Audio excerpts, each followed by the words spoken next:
Czesław Miłosz was the celebrated Polish-American Nobel laureate. Let's learn some of his exquisite lines.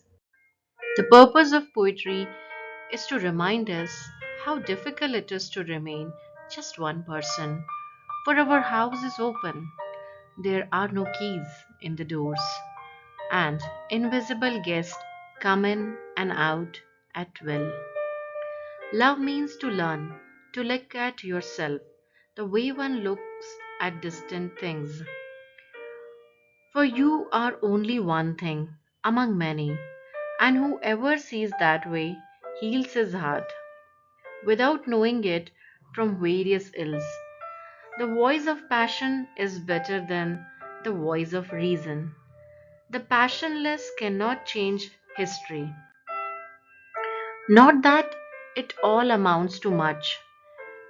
It's just that earth is heaven, heaven earth.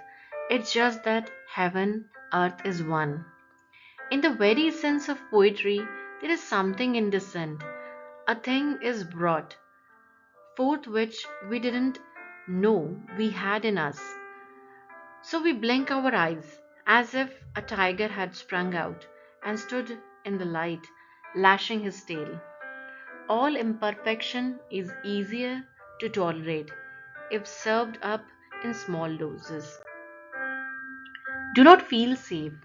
The poet remembers. You can kill one, but another is born. The words are written down, the deed, the date. The soul is sacred because it bears the mark of a pattern that existed before the world began. Not that I want to be a god or a hero, just to change into a tree, grow for ages, not hurt anyone. Language is the only homeland. Calm down. Both your sins and your good deeds will be lost in oblivion. The history of my stupidity would fill many volumes. While you charmed, caring not at all turn to run through forest of machinery and concrete and haunt us with the echoes of your feet.